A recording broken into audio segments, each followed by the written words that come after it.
next session begins with Sara Chant, who joins us from University of Missouri and Tulane, and her presentation is titled Collective Responsibility in a Hollywood Standoff. Sarah? All right. Thank you guys very much. I have 6 pages, just 6 pages to read, and I am going to read them because if I don't read it, then I'll be talking to you for an hour like I did for the last talk. But I'm going to speak just sort of off the cuff for 1 second before we get into those 6 pages. So my project's actually much more grand than this, and it's grand in this sense. What I think's going on in what I call collective action theory and my people call collective intentionality is there's a particular methodological procedure, and what we do is we look at the very best accounts of individual action, and we wash, rinse, and repeat. So there are 2 questions in individual action: what distinguishes actions from non-actional events? And the answer depends on beliefs, intentions, desires, or whatever. Then what the collective action theorists do is they try and make sense of collective belief, collective desire, collective intentions, and so on. Likewise, the questions, there's this question that's in philosophy of mind, and it's the first problem in action theory. So the collective intentionality people have always treated it as a problem in philosophy of mind. I've gone the other way, but I won't tell you about that right now. I recently moved into collective responsibility, and lo and behold, in my circle of collective responsibility, we wash, rinse, and repeat. We look at individual accounts of individual responsibility, whatever the best accounts say. We just collectivize it. And my worry, actually, is that it commits us to thinking something that I'm going to call the collective agency thesis. And the collective agency thesis says, if there really is real collective moral responsibility, that is non-distributive responsibility, then the collective as such must be a collective agent. So what you see on the in my camp of people is you've got people like Philip Pettit on one end of the spectrum, and you've got people like Michael Bratman on the other end of the spectrum. And ordinarily, when you ask them how to account for the other end of the spectrum, they say, "I'm not interested in that. I'm interested in highly corporate cases," where Bratman says, "I'm interested in highly individual cases like people dancing and moving tables and such." And so my project has been to try and provide a unified account of all things. So, yay, right? That's no problem. It's easy. It's no problem. But I think that the very biggest challenge, the reason why I think people like Pettit, and certainly Bratman, I can say Bratman with certainty, think that no unified account can be provided, is because they take this particular wash, rinse, and repeat methodology. And if you take the wash, rinse, and repeat methodology, it just turns out that you either have to say that there really are collective actions, collective intentions, collective responsibility, and so forth. Or that's really just a way of talking about individual intentions, individual actions, and individual responsibility, and so forth. The weird thing is that the metaphysics of it, which is what I care about, stands or falls together in my area. And nobody, to my knowledge, has been very interested in saying, can't we say like some cool stuff, like there's collective responsibility maybe, but we don't have to say stuff like they're collective agents. And if we could say such things, then we might be able to have a unified analysis of, random collections of people on one end to corporate action, corporate agents on another end. I don't care if there's agents or not. It's just that when you're committed to that kind of metaphysics, then you have to deny it at the other end of the spectrum. So this is a teeny short paper. It's really just playing the counterexample game. I don't actually like the counterexample game very much because I don't think it usually gets much done. But what I'm trying to do is something more significant than just providing a counterexample. I'm trying to show that I'm trying to provide a counterexample against the collective agency thesis, which emerges from the methodological mistake that almost everybody subscribes to in this area. And if my counterexample is right, it starts to point you in the direction of what really matters in collective non-distributive responsibility, which has nothing to do with any metaphysical question about the ontological status of collective agents. That's the view. so forth. Okay, so I'm going to read it, otherwise I'll freak out. Okay, because I'm already freaking out. All right, so I already said this stuff. It's, theories of collective action are closely modeled after individual action, blah-de-blah. There are two unfortunate consequences of this approach. First, a unified account of collective action proves challenging because groups are very different from individuals, and they're also very different from each other. The second consequence is the approach promotes a particular kind of metaphysics, is the one I just said. Either there are collective actions, collective intentions, and collective agents, or these concepts are just a convenient shorthand for talk about individuals. So what happens is collective responsibility seems to receive a similar treatment and faces similar consequences. Because collective responsibility is closely modeled after individual responsibility, it's difficult to construct a unified account that ranges across corporations to random collections of individuals, and the metaphysics is similarly crude. In fact, the possibility of a general theory of collective responsibility depends on rejecting a particular metaphysical thesis that follows from this methodology. I'll call it the collective agency thesis, CA. According to the collective agency thesis, if collective moral responsibility attaches to a collective as such, and not simply to the individuals who compose it, then the collective must be a distinct agent. In this paper, I advance a counterexample to the collective agency thesis. So section 1, that's the method, 2 forms of collective responsibility. I have 2, I think somebody said they have 3 for tomorrow. There are 2 kinds of collective responsibility, what I'll call distributive. Distributive responsibility is simply the sum of all the responsibility borne by the individual members of a collective for their contribution or complicity in collective action. For example, if 2 men decide together to each steal $10 from the tip jar at the Last Chance Saloon, I am an American after all, their collective moral responsibility for stealing $20 amounts to nothing more than each agent's moral responsibility for his part in planning and executing the theft. Distributive responsibility may be traced along causal lines, but sometimes the collective's total responsibility applies wholly to each member of the group. For example, if each knows that by stealing $20, the bartender will lose his job, then each man may be wholly responsible for the bartender losing his job, even if neither man's action was sufficient to bring about that result. Non-distributive responsibility, on the other hand, is what's sometimes called the residue of responsibility. That sounds gross. After all individual responsibility has been taken into account. Non-distributive responsibility thus attaches to the group as such and not to any individual member. For example, if the Last Chance Saloon decides to cut costs by purchasing watered-down whiskey, the saloon may be non-distributively responsible for swindling its customers, in addition to any responsibility the individual owners may bear. Recent debates over the existence of non-distributive responsibility appeal to the formal results of judgment aggregation to show that corporations, businesses, and universities may be non-distributively responsible for their actions.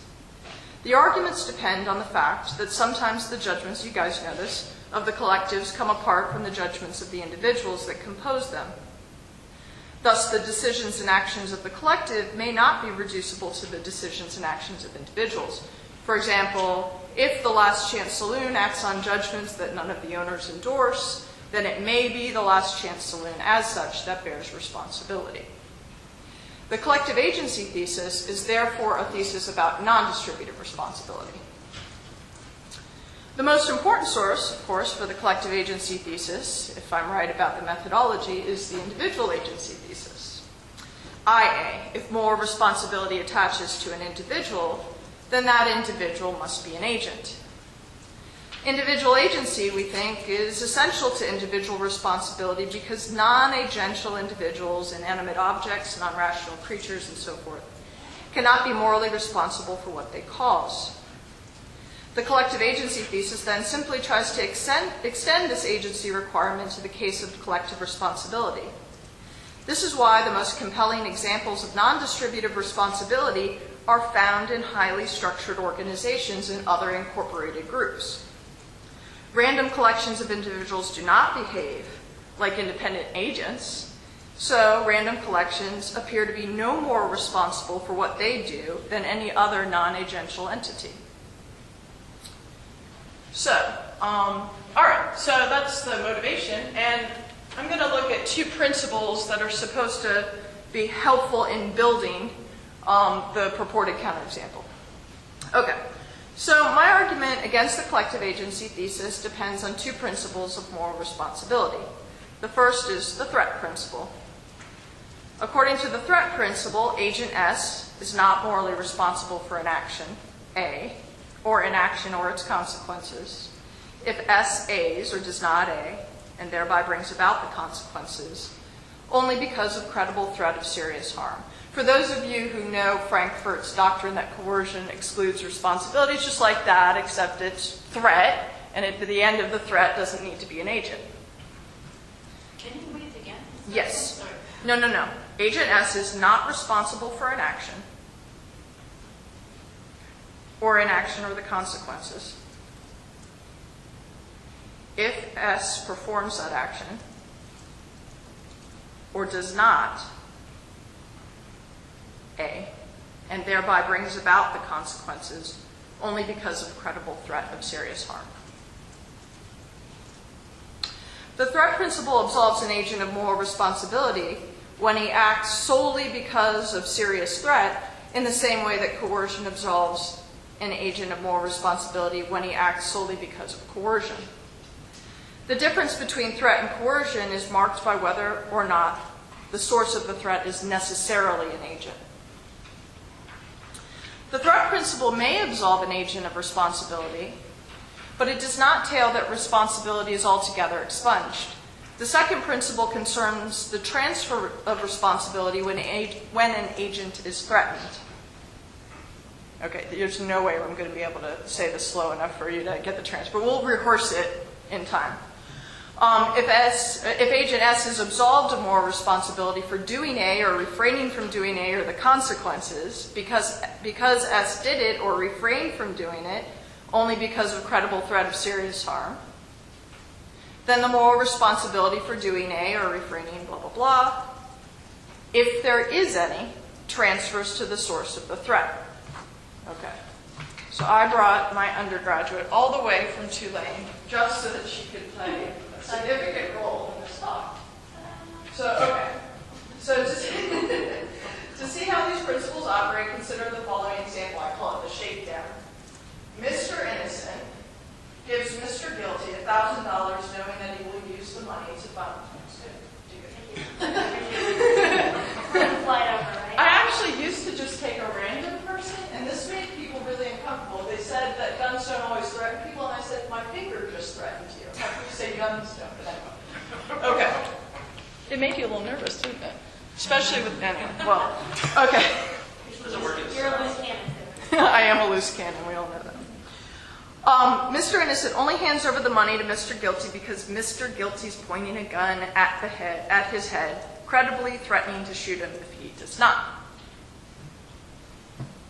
According to the threat principle, Mr. Innocent does not bear moral responsibility for contributing to Mr. Guilty's nefarious enterprise, but it does not follow that no one is morally responsible for funding the wave of crime. According to the transfer principle, since Mr. Guilty coerced Mr. Innocent into handing over the $1,000 by credible threat, it is he who bears moral responsibility that would otherwise be borne by the coerced Mr. Innocent. In the shakedown, the threat is easily traced to Mr. Guilty, but the transfer principle does not always provide a clear reassignment of responsibility. Consider a more complicated example involving 3 agents. The Hollywood Standoff. Mr. Good, Mr. Bad, and Mr. Ugly find themselves in a Hollywood standoff. Each is holding a gun to the head, just one gun, to the head of another member of the group, such that everyone in the group has a gun to his head, pointed to his head. Everyone knows that the first to shoot will surely be shot, and everyone believes that everyone knows this. Moreover, everyone believes that if anyone were to begin to lower his gun or move it in any way, chaos could ensue and everyone could get shot. And since it's a moral case, what's the next bit that has to happen, sir, in my story? You get Scorsese to direct. A child has to be in imminent danger. Is the child going to be drowned? No, because they're in a freaking desert. No. All right. Additionally, nearby and within clear sight of the men, a child is suffering from severe dehydration. The men see that the child is in imminent danger and could easily be saved if they all lowered their guns and gave the boy the last few sips of water from each of their flasks. Now, nevertheless, Mr. Good, Mr. Bad, and Mr. Ugly uphold the standoff and the child dies. Like the shakedown, the Hollywood standoff is a case in which the threat principle absolves each man of moral responsibility for his role in maintaining the standoff, for each continues to threaten another man in the group only because he himself is under credible threat. Thus, if the threat principle excuses Mr. Innocent, it also excuses Mr. Good, Mr. Bad, and Mr. Ugly. However, the Hollywood standoff differs from the shakedown in that the transfer principle does not permit reassignment of moral responsibility to another individual. For suppose that Mr. Bad is pointing a gun at Mr. Good, and Mr. Good is pointing a gun at Mr. Ugly. We cannot just transfer Mr. Ugly's moral responsibility to Mr. Good. After all, Mr. Good is in exactly the same situation as Mr. Ugly. That is, Good threatens Ugly because he himself is under threat by Bad. So if there's an argument that the transfer principle assigns responsibility for Mr. Ugly's action to Mr. Good, then there's an identical argument absolving Good of responsibility and assigning it to Bad.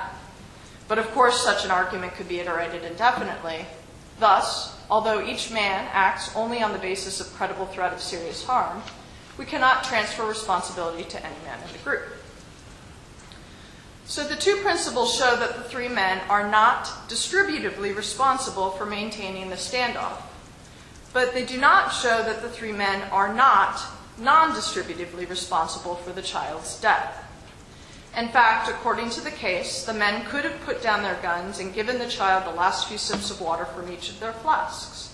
So even though each has an excuse, that absolves him of distributive responsibility, those excuses do not thereby absolve them jointly. Thus, the Hollywood standoff is a prima facie example of non-distributive responsibility without a collective agent. This is really bad because, okay, we'll get it through though. Okay, so, oh no, okay, good, just 2.5 pages. Okay, so there's sort of two main objections to the Hollywood standoff. I'm sure that you guys can already anticipate them because what I'm trying to do is give you a counterexample to collective responsibility, collective agency. And so I'm trying to have a case with collective responsibility, but no collective agent. So somebody's going to say, yeah, you've got collective responsibility, but you've got a collective agent. Or they're going to say, no, you don't have collective responsibility, so you don't have collective agent. So I have to respond to those two directions. So that's what I'm going to try and do. Okay, so two objections to the Hollywood standoff. The first accepts that the three men are non-distributively responsible for the child's death, but argues that this is in virtue of being a collective agent. And the second accepts that the men do not constitute a collective agent, but denies that they are non-distributively responsible for the child's death. So I'm just going to toss aside the first objection almost instantly. The first objection is extremely difficult to sustain, at least within the literature that I'm talking about. To argue that the group is a collective agent, it's necessary to establish that the group has some relevant features of agency, but by stipulation, whatever it is that you think is the feature of agency, I'm going to say that's not what I'm going to get rid of it in my example. The group has none of those relevant qualities. For example, it doesn't have a decision procedure. It's not incorporated. It doesn't act with a collective purpose. It doesn't seek a collective goal. It doesn't have collective intention, any of that. So I put that aside for now. I think the second objection is harder for me. Second objection accepts that there's no collective agent, but denies that the Hollywood standoff is a genuine case of non-distributive responsibility. This objection takes the form of a disjunctive dilemma. So either Mr. Good, Mr. Bad, and Mr. Ugly are what I'm going to call, I'll tell you what this means in a minute, friends, or they're enemies. If the men are friends, they bear distributive moral responsibility for the child's death. If they're enemies, they don't bear any moral responsibility for the child's death. Therefore, either the men bear distributive moral responsibility for the child's death, or they don't bear any moral responsibility for the child's death. Therefore, the men do not bear non-distributive moral responsibility. Now, the dilemma assumes that the men in the standoff are either friends or they're enemies. And by this, it means that they have knowledge, not in the yes, knows, the P form, of the other agent's beliefs in the group. So according to premise 2, if the men are friends, then each knows that no man in the standoff would shoot if anyone were to begin to lower his gun. And if everyone knows that no man will shoot, then no man's a credible threat. Thus, on this horn of the dilemma, the threat principle does not absolve any man of his responsibility for maintaining the standoff. Instead, the 3 men are distributively responsible for the child's death. Premise 3 considers a case in which the men are enemies. If the men are enemies, each knows, I'm using idealized conditions, but it doesn't have to be, with certainty that no man in the standoff can be trusted. And if anyone were to lower their gun or attempt to engage from the standoff in any way, it would result in certain bloodshed, or very, very probable. If the men are enemies, in this sense, then the threat principle clearly absolves them of distributive responsibility, but on this horn of the dilemma, the men cannot be non-distributively responsible either. Since the men cannot lower their guns and survive, they cannot save the child, and since they cannot save the child, they're not non-distributively responsible for the child's death. The sub-argument for premise 3 depends on the Kantian maxim implies can, and this maxim provides a third principle of moral responsibility from these guys who, right? If agents are morally obligated to act in a particular way, then those agents have the ability to act in that way. The maxim establishes that the men can only be morally obligated to save the child if they can save the child, but since they cannot, they can't be morally responsible for saving the child. Thus, if the men are enemies, they are neither distributively nor non-distributively responsible for the child's death. We're close, very close. Although premise 2 and 3 of the objection are true, premise 1 sets up a false dilemma. The men in the Hollywood standoff need not be either friends or enemies. They need not be completely trust each other or completely distrust each other. After all, in ordinary standoffs, and yes, there are ordinary standoffs all the time, it's just the social strategic dynamics of situations that these standoffs represent in later stuff that I'm working on. The individuals will simply not know enough about each other to determine how likely it is that they could or could not exit the standoff without incident. If each man lacks knowledge about what the others will do, then the threat may be credible despite the fact that an attempt to end the standoff would not result in serious harm. Okay, so here's the Hollywood standoff rated R. It's revised. Okay, so here it is. So Mr. Good, Mr. Bad, and Mr. Ugly find themselves in a Hollywood standoff. Each is holding a gun to the head of another member of the group, such that everyone in the group has a gun pointed to his head.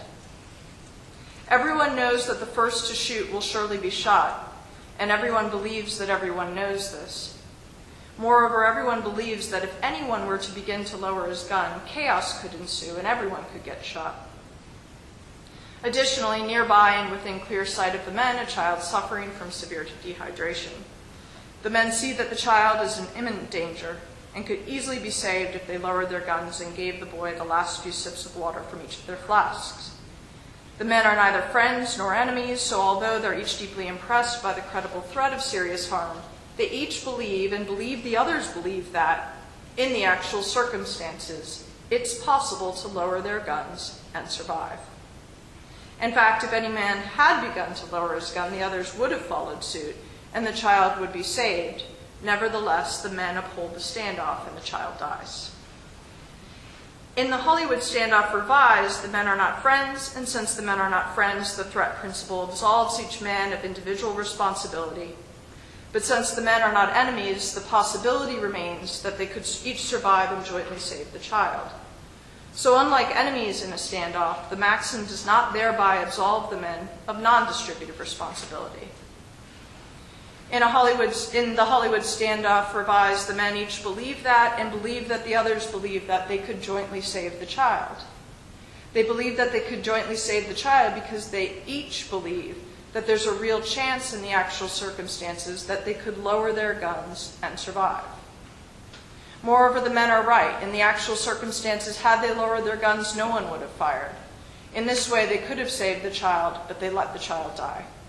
So letting the child die is something for which the three men are morally responsible, even though every man is excused. Therefore, moral responsibility can attach to a collective as such, rather than the individuals it comprises, even if the collective is not a distinct agent. And there's more to it, but I'm going to leave it there.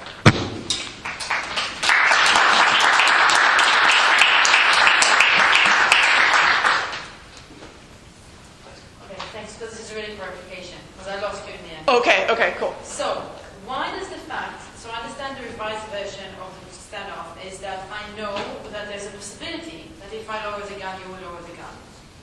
I know that there's a possibility, but I don't know what the likelihood is. It might be 20%, might be 90%, I just don't know, right? Right. So there is a risk. It's lower than the risk of the enemy. That's the difference, right? It's lower than the risk of the enemy case, but it's higher than the risk of the friend's case, which is somewhere in the middle. Yes. But we don't know exactly where. Yes. Okay, so conceptually, it's not different from the enemies and friends case. It's just a level of risk of how much would I die, right?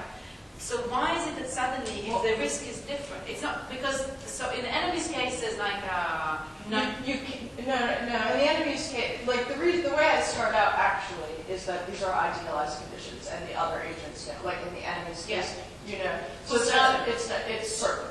Okay, so it's 100% that I will be killed versus 100% I won't be killed, friends.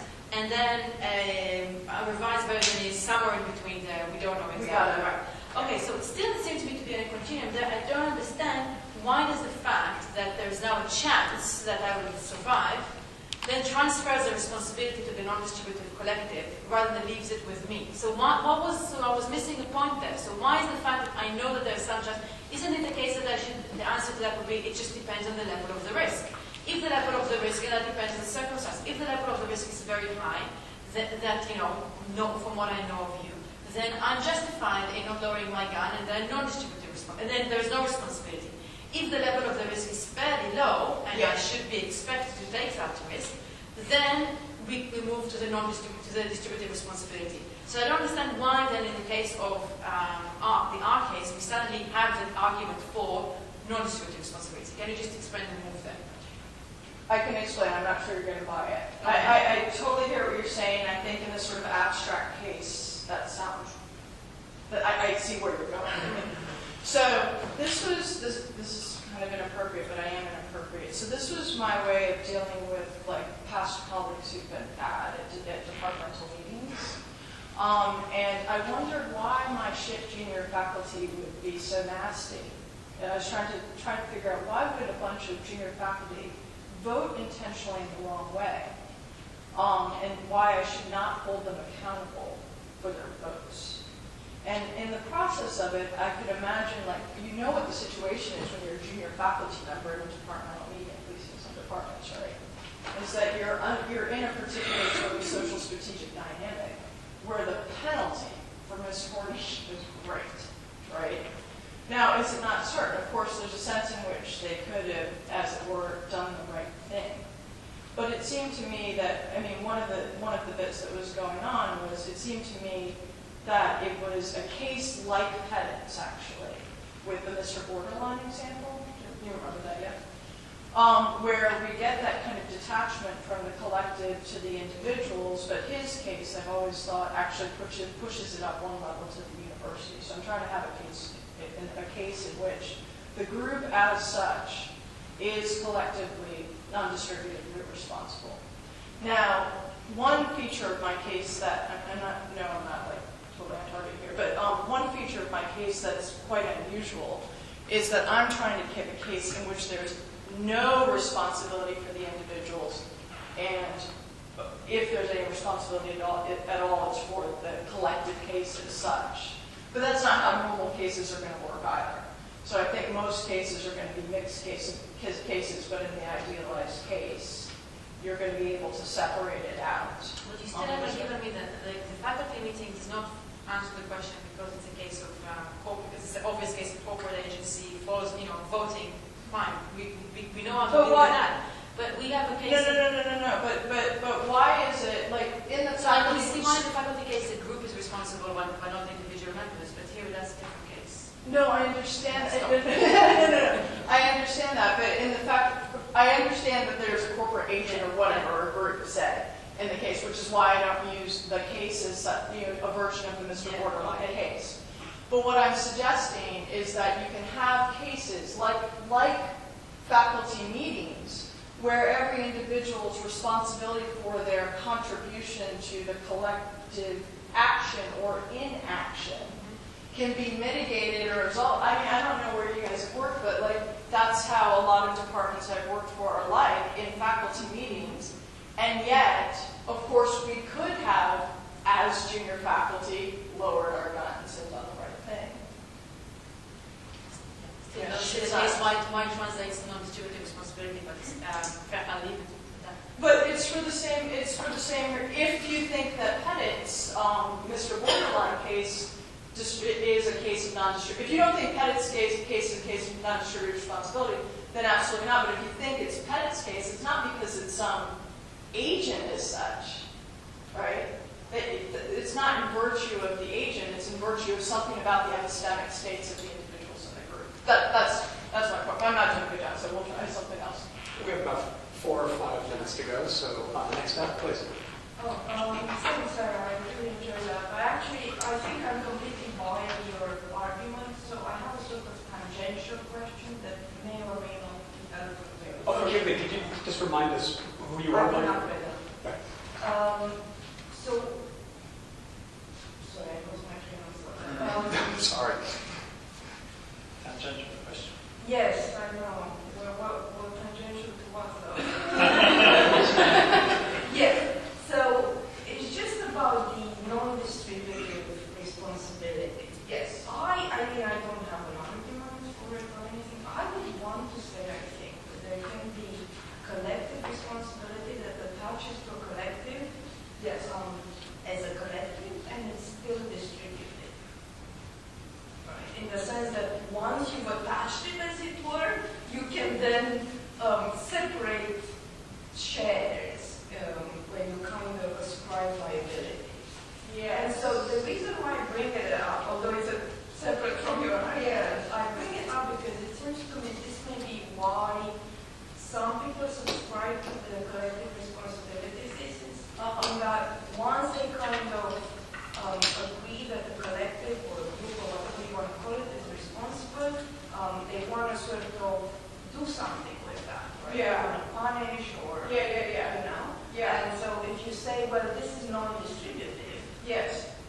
they'll go, ooh, so where is the person, the thing that Yeah. or not, you know, like, Yeah.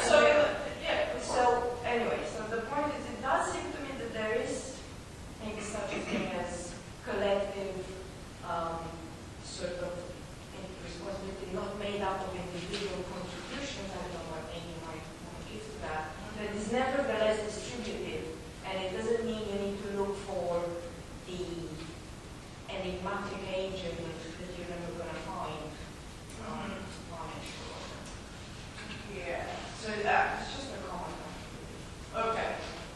I think actually, let me talk to you a little bit about that, because I want to see if you're equating the distributive, like being wholly responsible,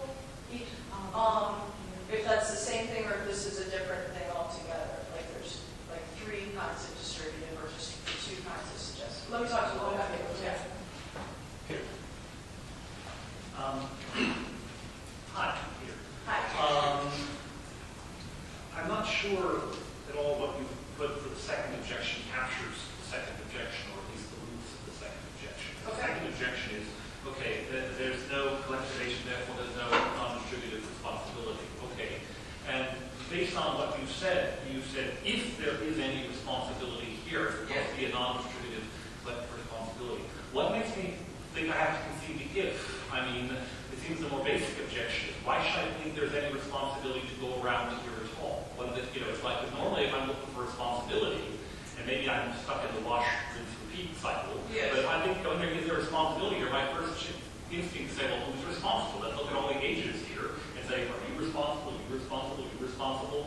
It wouldn't just be to say, okay, is this random collection of people, do they have a responsibility together of some kind? So why wouldn't the default response be to say, well, sometimes shit happens, sometimes nobody's responsible, but there's no responsibility to be distributed. Yeah, no, I think that's a good question. Of course, I'm going to say that I do think that you've accepted the wash but I do think that there is many times where shit happens. I agree. My feeling is that there's a difference between the enemy's case and a Hollywood Standoff case that needs to be captured. So if you don't feel that intuition at all, you think it's just both cases of shit happens, so sorry for the kid, then I think you're right. But I don't have that feeling. So for example, if I'm the mother of the dehydrated child, and I find out that there's like 3 guys that could have easily saved my child, and they say, we are so sorry that your kid died and everything, but these guys are known criminals and we knew with certainty that we would die. We literally, in no sense, could we save the child because we would die, right? I think I say, shit happens, that really sucked. But if I find out, if they say, yeah, we actually thought we could, that there was probably, some possibility that we could do it, but, but we didn't. Then I think that the mother has the right to be angry. So, I was thinking about cases during 9/11, where people spontaneously got up and, coordinated their actions in this way, without plans, without anything. And you might have thought,